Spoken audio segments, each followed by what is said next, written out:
Allegiance.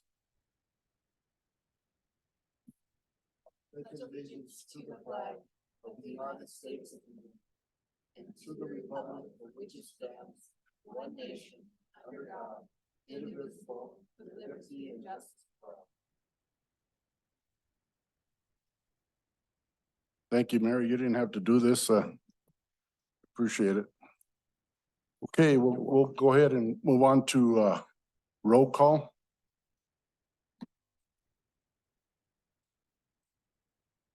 Okay,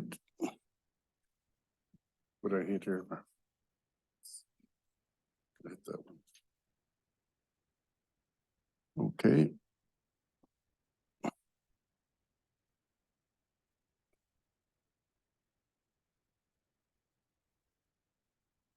Ms. Martinez.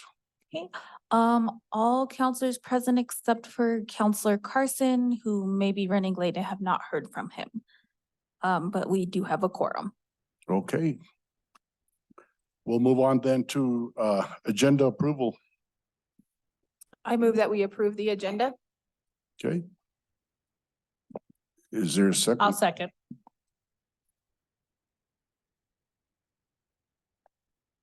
Okay, let's vote.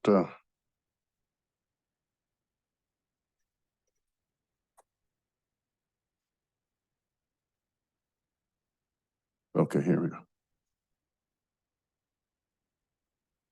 Ms. Martinez. The motion carried unanimously. Okay. We'll move on then to citizens' comments. Alamosa Council welcomes your comments. Citizen wishing to speak may obtain and complete a speaker card through the city clerk and start at the start of the meeting. I've got several cards here that people have filled out, and we'll go ahead and start with and forgive me if I don't say your name right. Marlon Hershey. Okay, thank you. Sorry for chopping up your name. Oh, that's okay. Do I need to hit anything or can you hear me okay? All right. Thanks for hearing me. Here's the deal. On the morning of October 24th, we had a sudden flooding of water and raw sewage in the lower level of our home on the south side of town. We live on Princess Anne Place, just off State Avenue. The same thing happened to two of our neighbors' homes as well.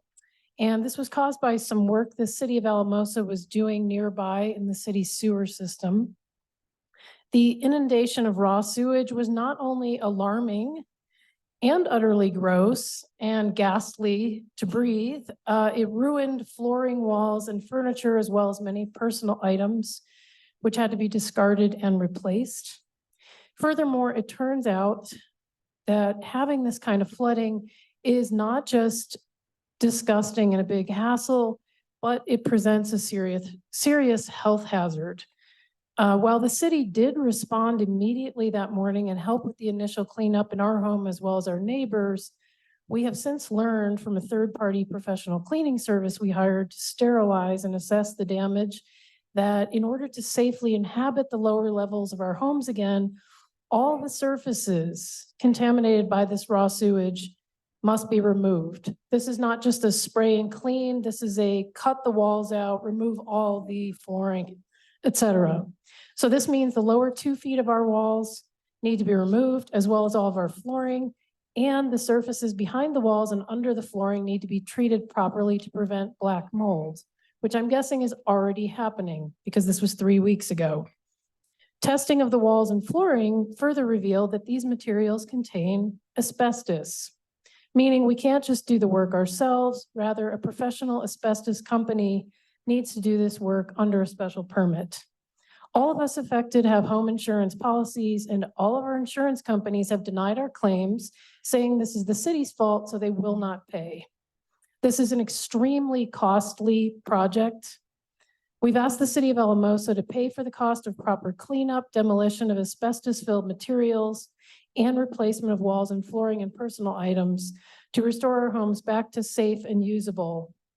At this point, it's been over 3 weeks since this disaster, And the city has said it cannot confirm that it will pay for these damages, that we need to now wait for an adjuster from the city's insurance company to come out, inspect our homes, and determine if the city is in fact negligible. We appeal to you to please agree to pay for damages and allow us to move forward as soon as possible to remove all contaminated materials and be able to restore our homes back to safe and livable. Thank you. Thank you.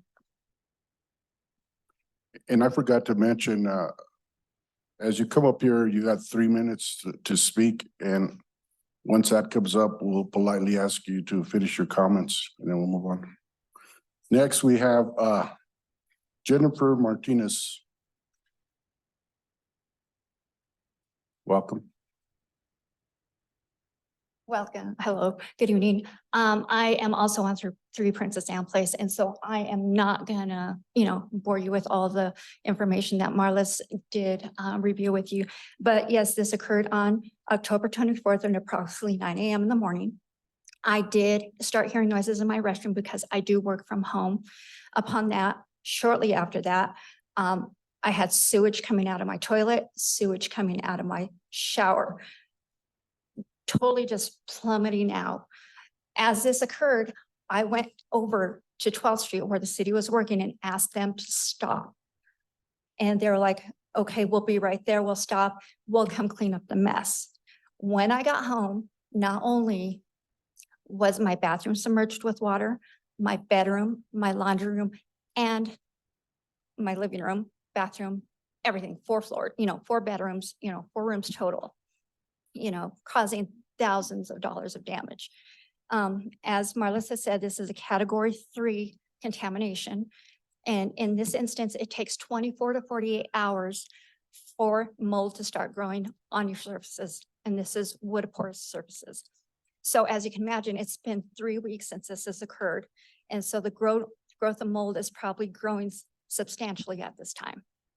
And because we can't touch anything, and we need the abatement companies to come in and do this, we are now at a standstill because none of us have the insurance to back us up. None of us have the money or the funds to do this. And I ask of you, if this occurred to you, what would you do? I am sure you would want this addressed and taken care of as soon as possible. Thank you. Okay, thank you, Jen. Next, we have Gretchen Bianca.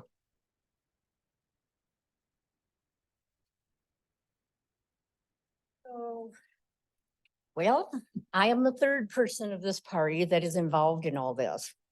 I am at number 1. I had the least damage that happened. However, as a retired nurse of 40 years, I want you to have a clear understanding of what everyone is exposed to.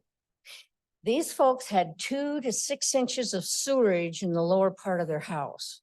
I didn't have that much. I ran downstairs with a broom and started sweeping backwards. I had contamination across my floor, but I will say this, the city workers were great. For men, I never saw men clean so well in my life. They really did a great job. However, I want you to understand that in sewer, there's 100 billion parts per gram of bacteria in sewer, not to mention salmonella, tuberculosis, AIDS, and many more other things, including parasites. Now, since it's been 3 weeks, these folks are right. There's mold growing in those walls and they're breathing that. That's not good. How would you feel if this was your house? I feel like the city is trying to help us out.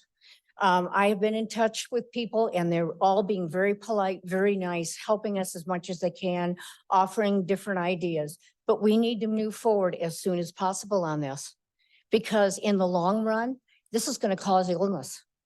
I myself have had COVID 2 years ago, so my lungs are compromised. I went down after the city did their cleanup and I have used Lysol and you name it. I've taken care of as much as I can for myself. But still, these folks are worse than I am. So please, please, please, I'm asking as nicely as I can.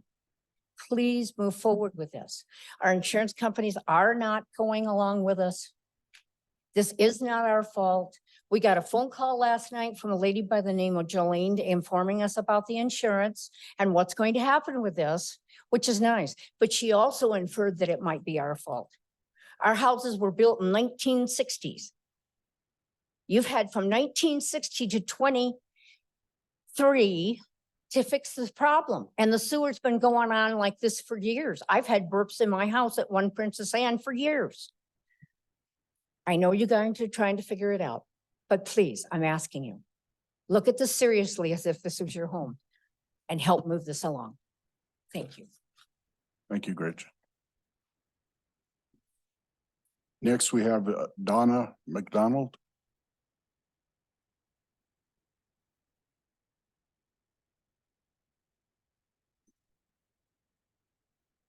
Hello.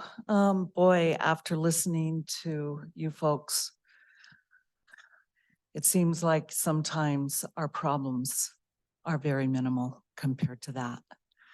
I had a couple things I wanted to speak, but I think what I want to speak tonight is that I implore all of you to truly listen.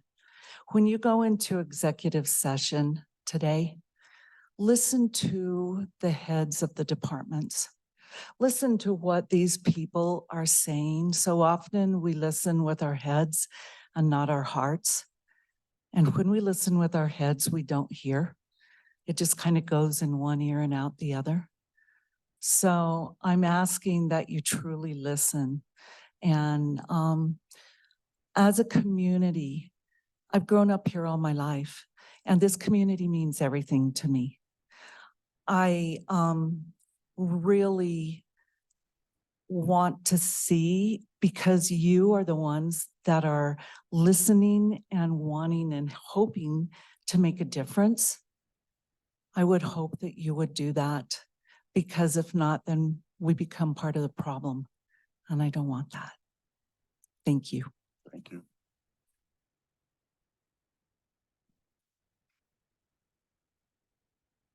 And the last one I have here is Ruthie Brown.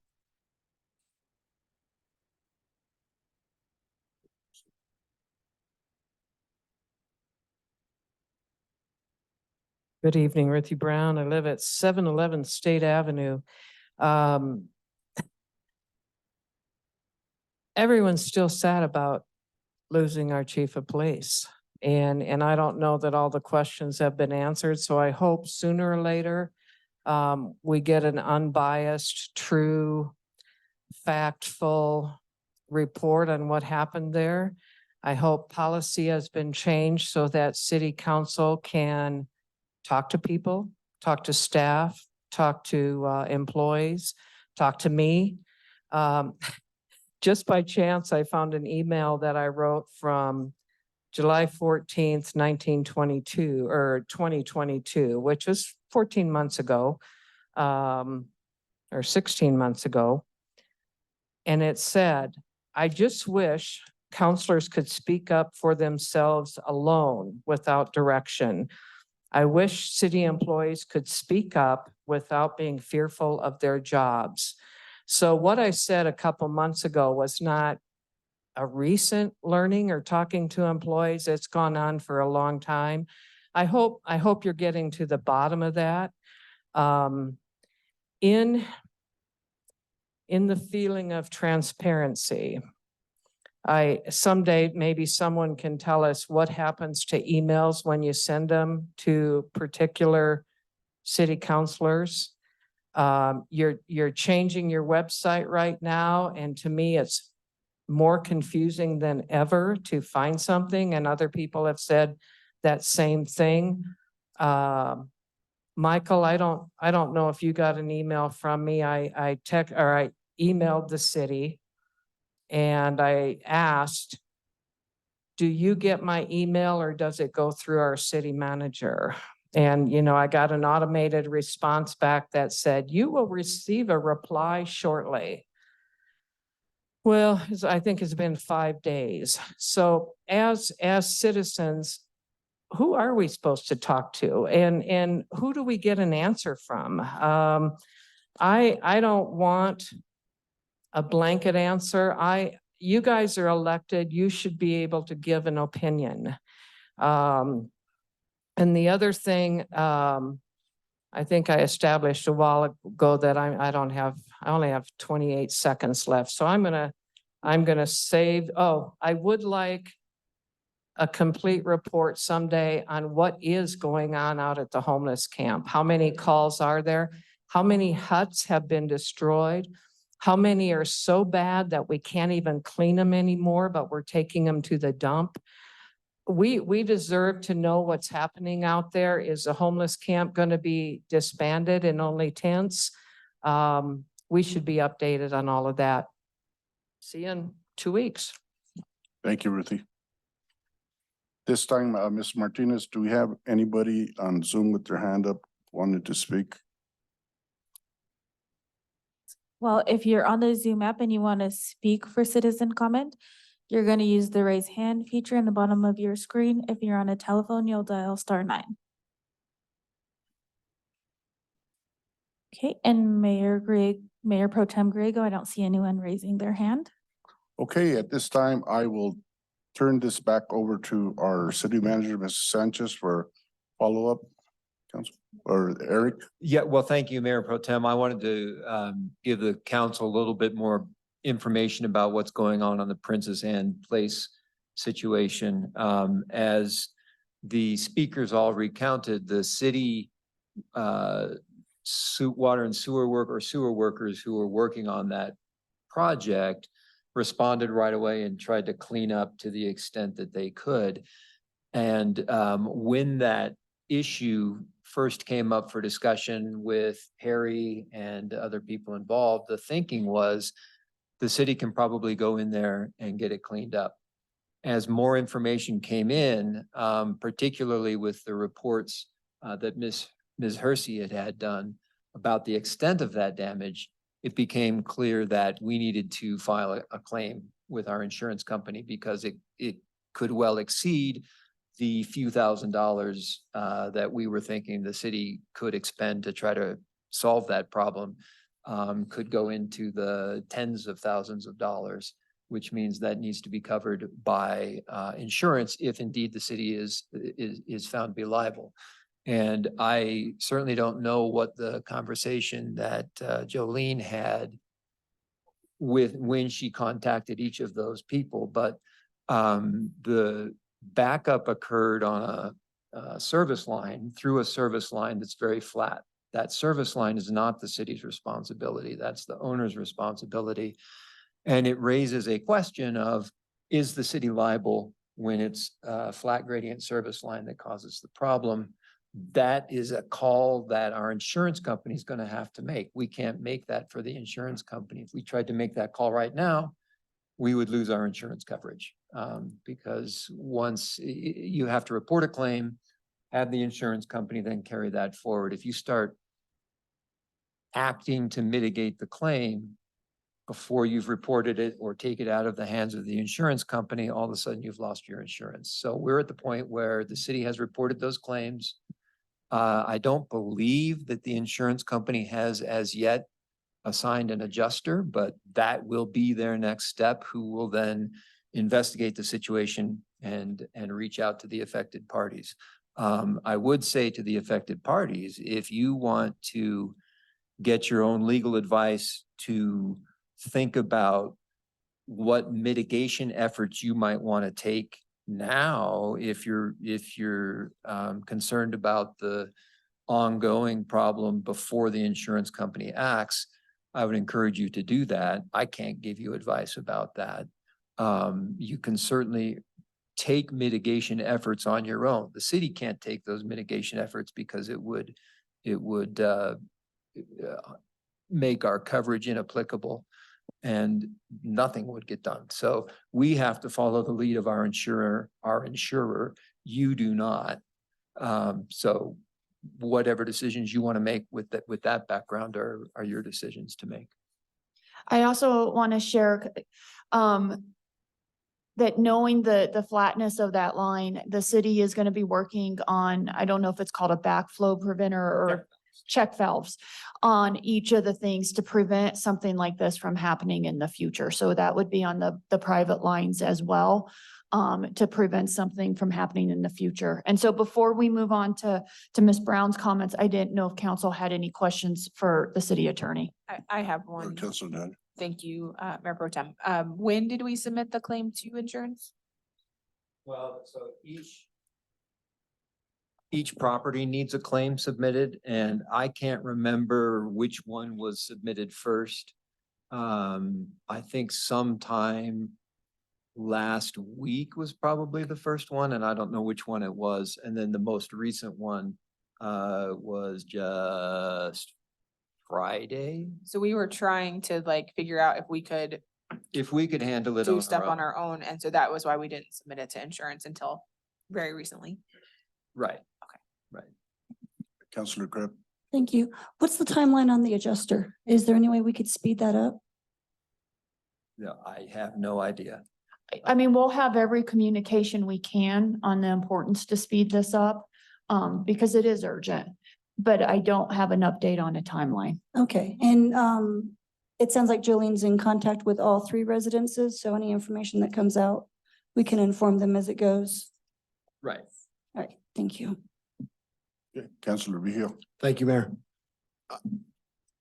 Have you all thought about what if they say that we're not liable? So if they say that we're not liable, I think only one of the properties has the rider on their policy that would cover this. And at that point, the insurance companies figure that out as between themselves. Well, you were declined, but you told me you had the rider. No. So they say it's not covered under your policy at all? Okay. Okay, So in that case, then the insurance company would say, hey, the city's not liable. The property owners are on their own to get that fixed. That means we know that we have no insurance coverage, and at that point, we are freed up to deal with the property owners on our own. It's not going to be covered by insurance, so now it's us, and we can work out whatever kind of agreements or whatever kind of assistance the city can provide. So I would, Because that would be entirely on our own dime. so then I would urge the council that we need to go that route if our insurance does not show that we're liable for this. So those are my thoughts. okay, is that it, Councilor? No. Oh, I'm sorry, I didn't see.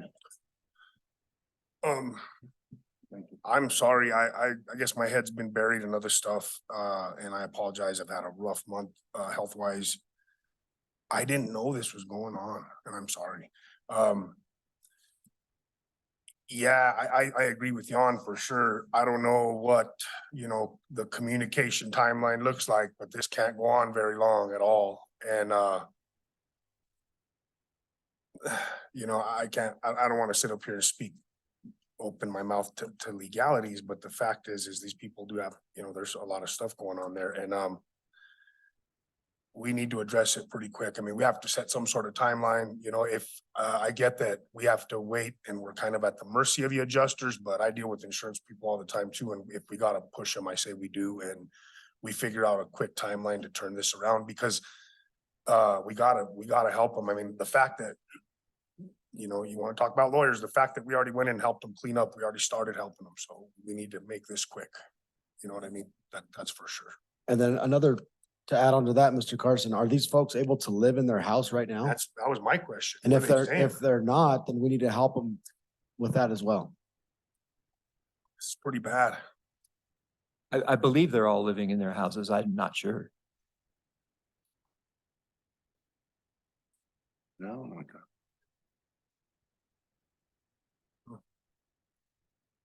Well,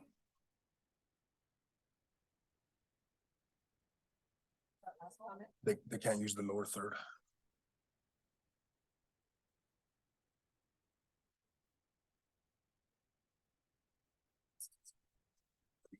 Okay, For the sub.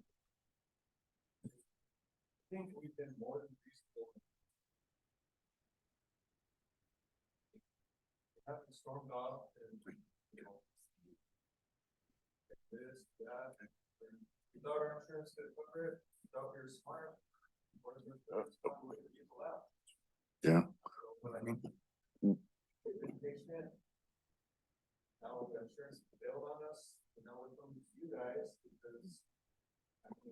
okay.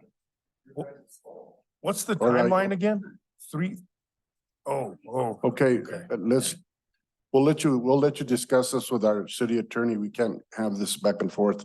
I wanted to make a couple comments. This entire situation was precipitated by the actions of the city. There was discussion offered by Eric saying that, this got clogged up on the private sector of the line. 3 houses were affected by the actions of the city. Yeah, that's the way I look at it. I mean, All right. that's. Just a couple comments from myself, even though I'm sitting here as mayor. I think we need to move on this fast. And like I said, if people can't live in their house, we got to find a way how to help them out. Because as the nurse says that, this could create some sicknesses and stuff. So we need to, even if it's not our fault, we gotta help the constituency out there some way. So, but we'll go ahead and move on then.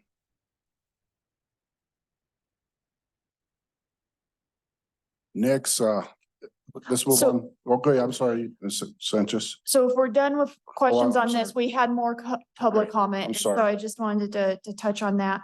In regards to Ms. Brown's, questions as far as the new website and where do things go?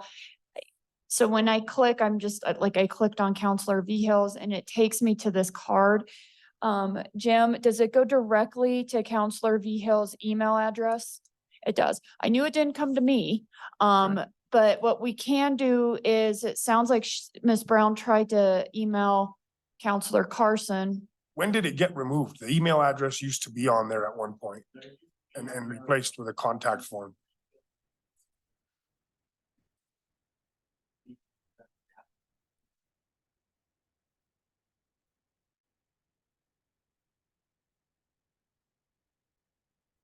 Phone numbers are still on.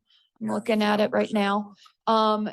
So the emails go directly to city councils. They do not go to me. Now, there are some, now that's when you click on a council member.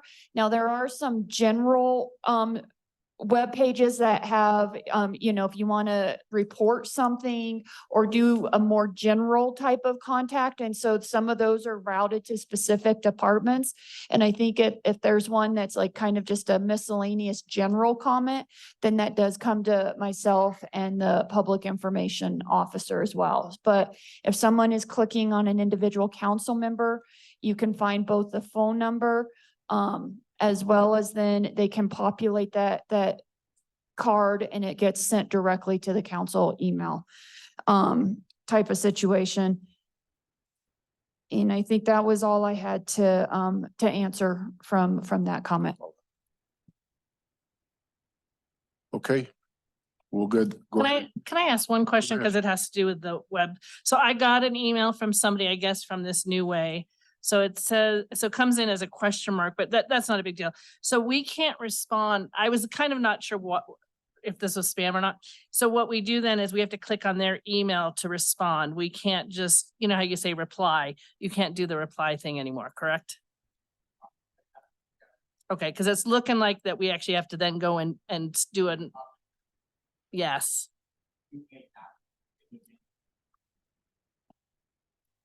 Okay. And if One more it's, thing is that you can add that email address to an exception list through the Google Workspace and bump it up in priority, and it not that it won't get spammed, but it's much more secure, and then that would still come in a more direct way to us. Cause we have the number anyway, but having the email address, I think, is important. Contact forms they're not personal, you know what I mean? And so, but thank you. Okay, is that it? Okay, we'll move on then. to consent calendar A. There's 3 items on consent calendar A. Mayor, I move that we approve consent calendar A. Do we have a second? I second. Okay. Go ahead and vote. Hit would matter over here again. Okay.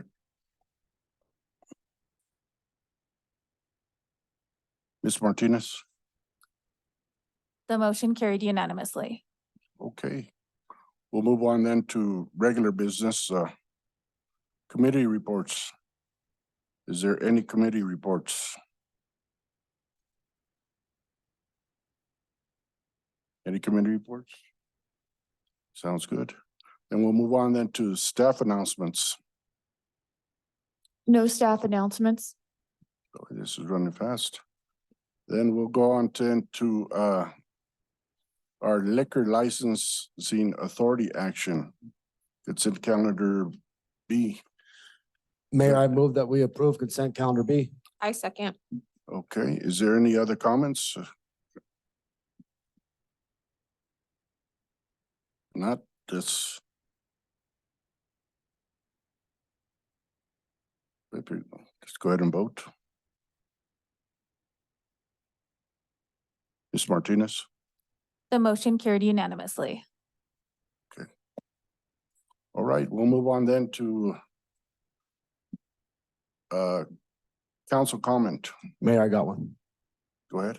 Just want to reiterate that I hope that the city comes up with a plan B, if need be, to help out these folks and have that communication with them ASAP to figure it out just in case. Thank you. Any other council comments? Mayor? If you guys feel like you're not being heard, please keep me posted. Please, thank you. Yes, if you don't mind, Mayor Pro Tem Griego, I see our new counselor-elect, Ms. Vihil, out in the audience. I just want to recognize Oh, that she thank was you. here. You're welcome.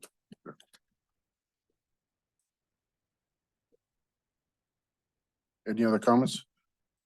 I had one comment. I too feel like you, Councilor Vihil, you know, I see the people in the audience, they're scared, you know. That we need to do something and something fast. You know, I don't know what it is, and we need to always have that communication with these people and make sure that they feel that they're being heard and something's being done. Because to go through a crisis like that, especially when you have family, you know, you have kids and stuff, that's a hardship, you know. So I hope that we go ahead and move as fast as we can, and whatever we can do, let's do it, you know, for them, so.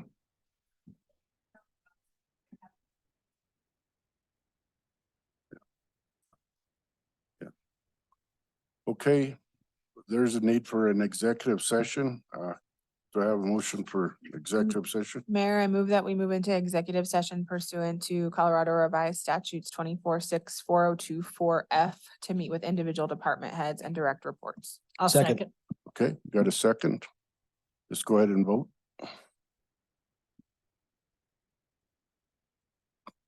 The motion carried unanimously. Ms. Martinez? The motion carried unanimously. Okay, and after this, there won't be no further business, so we'll go ahead and break into executive session.